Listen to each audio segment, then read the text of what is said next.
All right, then, so I guess what we'll start off with is just tell us a little bit about the pilot project that's being currently done.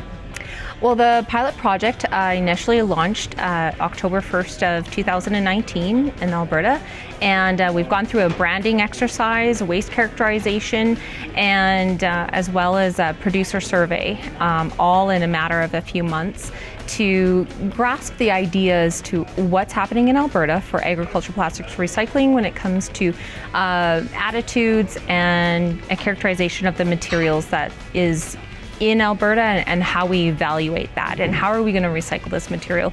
And then October 1st, we've selected 20 collection sites under the Alberta Ag Plastics Recycle It program. And what have you learned so far? Have you learned anything from it yet, or is it too early to say anything? I guess first thing is that it's really interesting to see how many municipalities and counties were really excited about recycling material and diverting it from the landfill. So there were a lot of legacy materials out there, and so Cleanfarms has coordinated a lot of the pickup and recycling of the legacy materials. And as of October 1st, we've already shipped over 44 metric ton to recyclers as well, over and above the 200 metric ton that's legacy material that's been recycled. What's really interesting about the waste characterization and the survey is combined, it basically shows that when producers are given an opportunity and convenience to recycle, that they'll participate to the excess of 75 to 92%. Excellent. So what I guess in terms of items that farmers can recycle, I've heard a lot of talk in regards to grain bags and twine. What are you experiencing with those two items? Well, grain bags are not easy to deal with. They're a 300, 400 pound piece of plastic. So it is easier for a producer to roll and secure on the farm.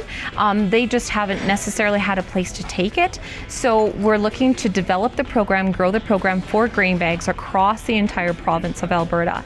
Right now there's 20 sites, and we're hoping by the end of the pilot program there'll be in excess of 30 sites, so that producers have convenience to take these large volumes of plastic.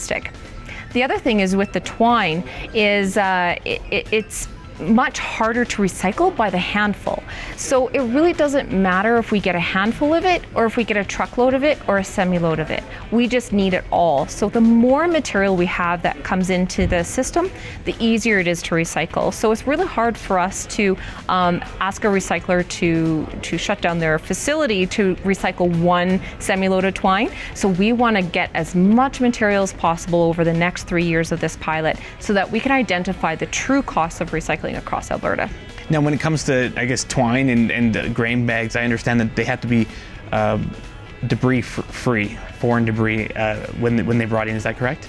Well, just like any other commodity, plastics is also a commodity that we deal with as a nonprofit organization.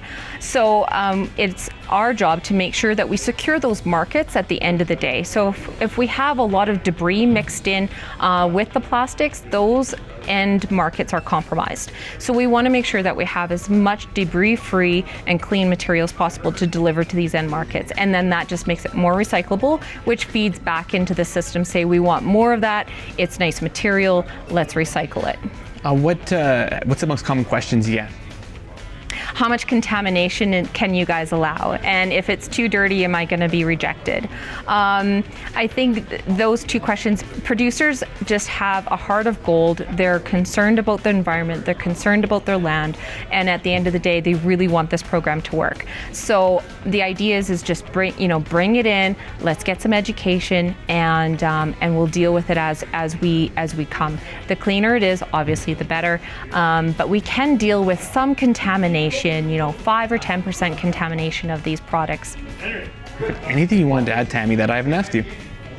Well, what's really exciting is that, this is a passion of the people that are part of the agricultural plastics recycling group, and that there's a representation across all commodity groups across Alberta that are engaged at the grassroots level to create a program that will be sustainable and efficient. So hopefully at the end of this pilot, by the end of 2021, we'll roll right into a regulatory program, we'll right into some sort of program that will be efficient and effective for producers across Alberta.